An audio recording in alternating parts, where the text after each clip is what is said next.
Okay, hello. We are excited to dive into the ethical application of deepfake technology. Our group, me, Roman, Zigiba, presented this topic today. Uh, this topic sits at the intersection of artificial intelligence and digital media.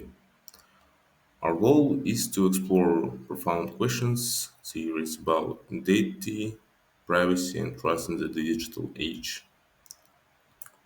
So let's start with introduction. As we begin, let's dive deeper in what deepfake means at all. In this presentation, we will discuss about some ethical implications, as I said, how it's used, the how it's used, what types of deepfakes, and etc. So let's start with the definition. Okay, uh, the term combines deep learning and fake, reflecting how AI is trained to replicate human likeness convincingly. Uh, of course, it worth mentioning that deepfakes rely on large datasets and advanced models like generative adversarial networks. And so the process consists of three steps: data collection, model training, and creation. And there are some examples. And first type of deepfakes is face swapping. The main challenge of face swapping is to transfer the identity of one face to another. Here's an example. At the first look, we can't even see where is the original and where is the fake image. And I want you to guess. Okay? Of course, the images on the top is original and on the bottom is fake, used by AI to create deepfakes. And second type is facial manipulation. Involves altering specific features, expression, emotes, movements, etc. I'm gonna show you an example. Prime Minister Justin Trudeau Okay, let's recommended see. one of these books. Which one? The book that I got excited about reading through. It's called This Can't Be Happening in MacDonald Hall. It's called How the Prime Minister Stole Freedom. Yeah, it was the last one. The Prime Minister never said that. Okay, round two. If you can see, I hope to finish this talk show one day. Will the fake Morgan Freeman please stand up? I am not Morgan Freeman, and what you see is not real. Prime Minister Justin Trudeau recommended one of these books. Which Okay, one? we've The seen book this that video, I got excited about reading through. and It's of called course, This Can't Be Happening in face MacDonald swapping Hall. It's is a called tool How the that Prime Minister allows Stole not Freedom. only face Yeah, expression, it was but the last one. also the The Prime voice, Minister never said that. Okay, and round it two. totally If you can see, I can hope blow to your finish mind this talk show how one it's day. Will the creating fake and how Morgan it's Freeman developing please nowadays. stand up? So let's dive into more ethical concern and potential issue of deepfakes. There are some points: privacy violation, misinformation, fake news, potential for financial fraud and scams, psychological impact, and public distrust. Use of deepfakes in harassment and blackmail. Let's start with privacy violations. It can be used as unauthorized use of likeness. And for example, we can mention how celebrities or public figures have been impersonated in fake videos, as we've seen before with Morgan Freeman. In misinformation and fake news, amplification of false information. For example, political applications highlight how deepfakes can be weaponized in political scenario. In the previous video, we have seen that the Prime Minister recommended not Prime Minister recommended not quite political book for reading. Potential for financial fraud and scams, and It's identity fraud, scam calls, and impersonations illustrate with cases where scammers have used deepfake audio to impersonate CEOs. Psychological impact and public distrust. Erosion of trust. Of course, with the use of deepfakes, people will believe less in what will they will see, in what will they will hear in the digital world. Use of deepfakes in harassment and blackmail. In non-consensual media, addressed how deepfakes can be used to create compromising or explicit content without the consent of the individuals involved. Benefits and positive application of deep technology. There are benefits. First, entertainment and media production, art and creative expression, historical preservation and education, training and simulation, assistive technology for accessibility.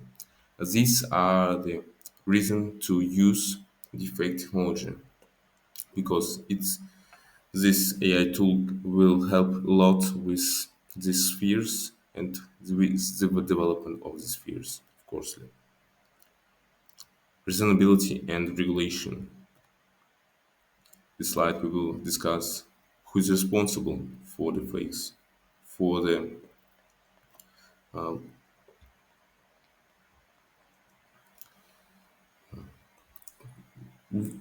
like which such a powerful technology who is responsible. Should it be developers, platforms, or the users? The legal landscape is slowly catching up with countries like USA and South Korea, introducing penalties for non-consensual deepfake creation. Social media platforms are also investing in AI tools to detect harmful content, for example, Facebook.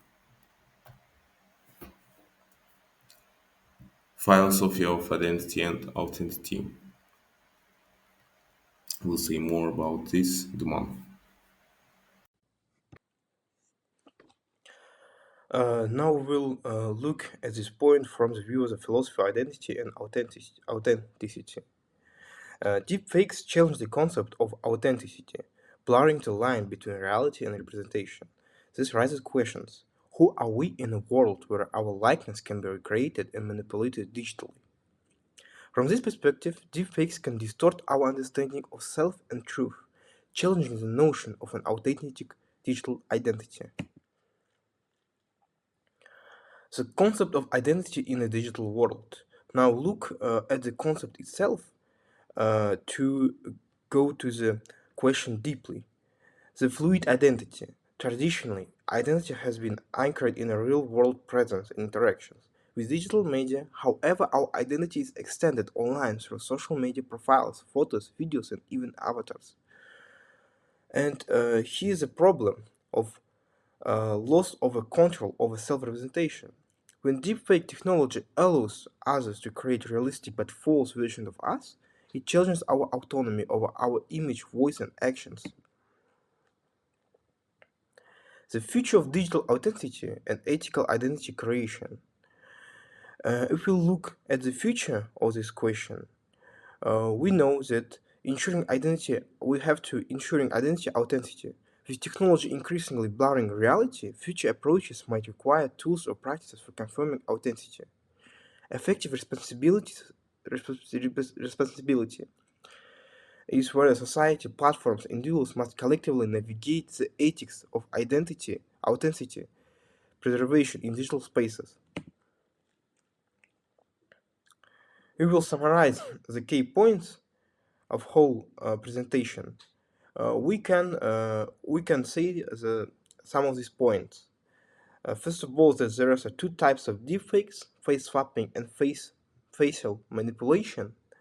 The second is ethical concerns around privacy violations, misinformation, and trust erosion.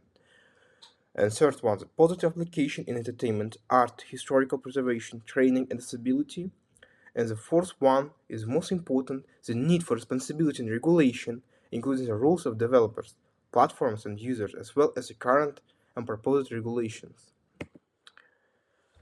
The future of reality. Deepfake technology challenges us to rethink the boundaries between reality and simulation. It asks us to consider what it means to see and believe in a world where our senses can be deceived.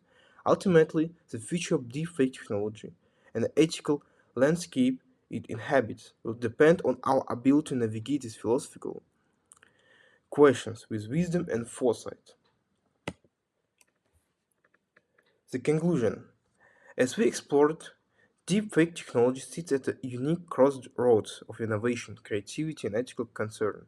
It has opened up unprecedented possibilities in fields like entertainment, education, accessibility, enabling creative expression and interactive experiences that were once imaginable.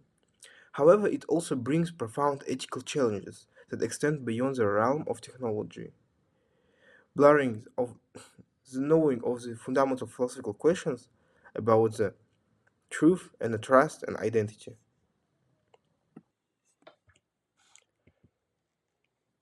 Thanks for paying the attention. And here we can look at some references you've used in our presentation. And thank you and bye to all of the viewers.